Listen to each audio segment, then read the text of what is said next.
चाहता हूँ। प्रोफेसर, पुस्तक की भूमिका में एक अत्यंत चुनौतीपूर्ण प्रश्न उठाया गया है। क्या उत्तर मानवतावाद से बढ़कर हम फिर मनुष्य हो सकते हैं? आपके अनुसार छायावाद जैसे 20वीं शताब्दी के सांस्कृतिक आंदोलन के पास आज की तकनीक प्रधान प्रधान प्रधान खंडित और उपभोक्तावादी मानवता को कोई नैतिक या वैकल्पिक दृष्टि देने की वास्तविक क्षमता है या नहीं? जी, शुक्रिया। मैं भी अपनी ओर से बहुत बधाई देना चाहता हूँ अपनी मोना जी को कि उन्होंने एक नई दृष्टि से समकालीन सवालों को संदर्भित करते हुए उन्होंने छायावाद के मूल्यांकन का प्रयास किया। और मैं शंभूनाथ जी की आलोचना यात्रा का साक्षी भी हूँ और मैंने ये पाया है कि अतीत के प्रश्नों को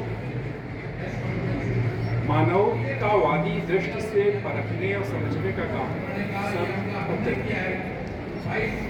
और अतीत और इतिहास हम सब जानते हैं कि इस समय सबसे बड़े रक्तपात और युद्ध के क्षेत्र बने हुए हैं। और अतीत और इतिहास से हम दोनों चीजें ले सकते हैं। हम मनुष्यों को परस्पर जोड़ने वाली प्रेरणाएं वहां से ले सकते हैं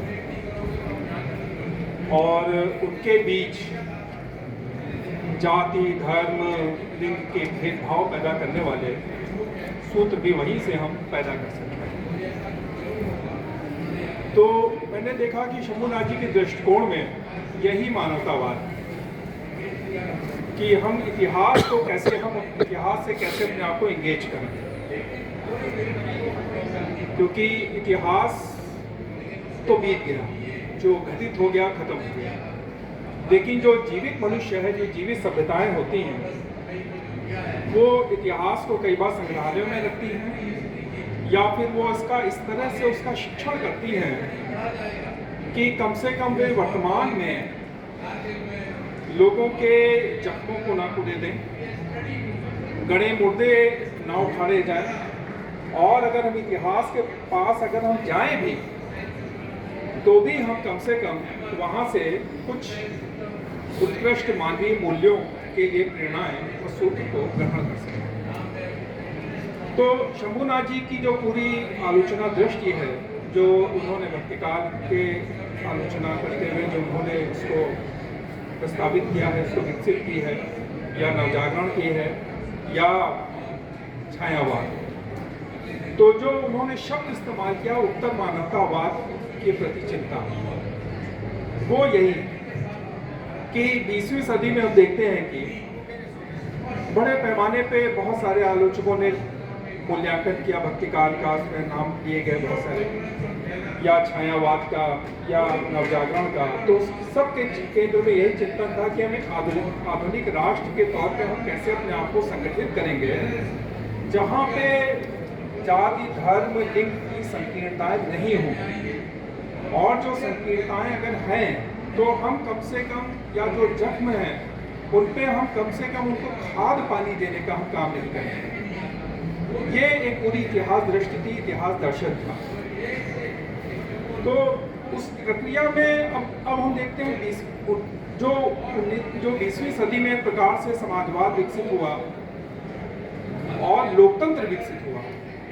अब ये समाजवाद और लोकतंत्र दोनों को डिसमेंटल करने, पहले समाजवाद को नष्ट किया गया, ये माना जा रहा है कि 21वीं सदी में लोकतंत्र को भी जो है वो नष्ट कर दिया जाएगा, और फिर उसकी अगली परिणति में जो सामान्य मानवीय जुड़ाव है, मानवतावाद है, उसको समाप्त कर दिया जाएगा। तो ये बड़ा कई दुनिया भर के कई समाज वैज्ञानिक जो है इस पे अपना एक तरह से नजरिया पेश कर रहे हैं कि आपके पास कोई सामाजिक सांस्कृतिक कोई दूरदृष्टि है कि नहीं। तो ऐसा लगा मुझे पढ़ते हुए कि उसी सामाजिक सांस्कृतिक दूरदृष्टि को प्राप्त करने के लिए इस किताब की रचना की गई। और उसके केंद्र में अगर छायावाद है तो उसका भी एक बड़ा कारण है। छायावाद को हम देखते हैं कि वो रोमांटिसिज्म का एक तरह से, जो हिंदी साहित्य जगत में रोमांटिसिज्म है, उसको वो सबसे व्यवस्थित तरीके से रेखांकित करने वाला या उसके आधार पे रचनाएं करने वाला या एक तरह से उसके आधार पे सृजन करने वाला एक आंदोलन। और उस छायावाद के केंद्र में दो चीजें मुझे बड़ी प्रधान दिखती हैं। एक तो ये है कि प्रकृति के प्रति दृष्टिकोण, जो आदरणीय शंभुनाथ जी ने भी अपनी किताब में इसको लिखा है कि प्रकृति के प्रति एक निस्वार्थ होने का दृष्टिकोण। आज हम देखते हैं प्रकृति के प्रति हमारा दृष्टिकोण क्या है, वो यही है कि प्रकृति हमारे स्वार्थों के लिए बनी है। प्रकृति से हम कैसे ज़्यादा से ज़्यादा उपभोग को अर्जित करें, उपभोग हम कैसे प्रकृति को एक तरह से माध्यम बनाएं। जबकि आप पूरे के पूरे आप छायावादी आंदोलन में देखिए जो कविताएं लिखी गई, उसमें प्रकृति को के प्रति भी एक मानवीय दृष्टि है, जो उसमें शाम सवेरा, तारे, नदियाँ, निर्झर, वन, ये सारे के सारे एक तरह से उसमें एक मानवीय संवेदना है। और आज जो है वो प्रकृति को इस तरह से मानवीय संवेदना से मुक्त करके केवल उसके खनन और उसको उपभोग का माध्यम बनाते हैं। पहली एक बड़ी जो उसमें एक विशेषता था।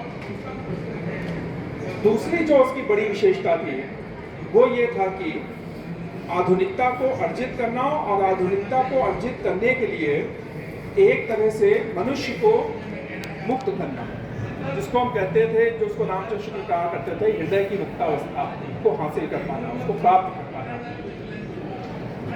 और इस छायावाद का असर में मैं देखता हूँ सारे आलोचकों पे पड़ा। नामवर जी ने बहुत सही लिखा है कि छायावाद ने बड़े आलोचक भी पैदा किए, क्योंकि साहित्य का जब मान ऊंचा होता है, मस्तक ऊंचा होता है, तो आलोचक भी जो है, आलोचना भी उसी अनुसार विकसित होती है, उसका भी एक तरह से उसका भी स्तर ऊंचा होता चला जाता है। तो ये जो एक आधुनिकता अर्जित हुई, और उस आधुनिकता के केंद्र में था मध्यकालीन मूल्यों का निषेध, जो कि फिर से हम देखते हैं कि हमारे समाज में हावी हो रहे हैं। जिसको उत्तर आधुनिकता कहा जाता है, वो दरअसल मध्यकालीनता के साथ उसका एक गठबंधन मुझे दिखता है। उत्तर आधुनिकता जो है वो सबको विभाजन कर रही है। उत्तर आधुनिकता ने ये कह दिया कि नहीं, स्थानीय संस्कृतियां हैं, स्थानीय अस्मिताएं हैं, सबके संघर्ष अलग हैं, और उसने सत्ता केंद्रों को मजबूत करके उसने मध्यकालीनता को जो है फिर से उसने जन्म दिया या उसको उभारा या उसको विकसित किया। तो ये जो एक बड़ा संकट है आधुनिकता के पूरे प्रोजेक्ट पे, इस समय मैं देखता हूँ आधुनिकता के पूरे, ये सही कि आधुनिकता की आलोचना होनी चाहिए, लेकिन आधुनिकता ने जो बड़े मूल्य विकसित किए, उसके वो छायावाद ने एक तरह से उसको जो है उसको समर्थन प्रदान किया था, जब उसने व्यक्ति के या मनुष्य मात्र के मुक्ति का उसने एक तरह से उसको भावनात्मक आधार प्रदान किया।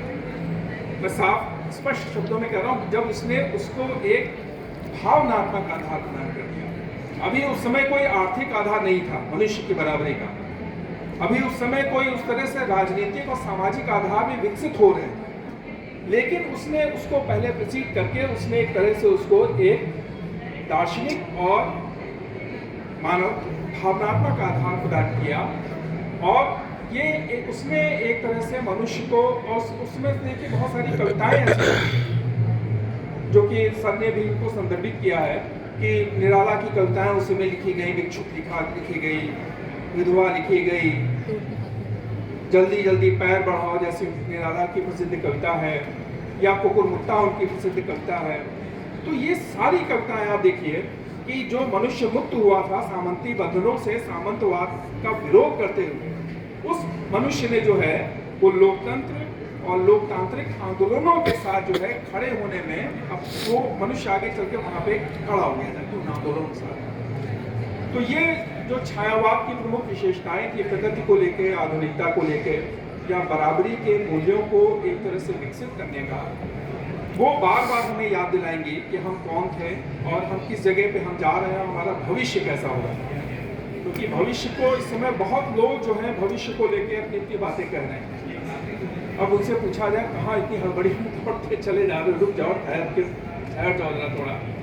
लेकिन सब एक हड़बड़ी में है कि हमें कोई, हमारे सामने कोई भविष्य है, लेकिन वो भविष्य जो है वो एक तरह से अतीत और इतिहास के जो बहुत सारी बुराइयां हैं, रूढ़ियां हैं, या एक तरह से गैर बराबरी के जो मूल्य हैं, उनके साथ कहीं वो एक तरह से उनका भविष्यवादी सोच जो है वास्तव में अतीतवादी सोच में वो पनप फूटी जा रही है।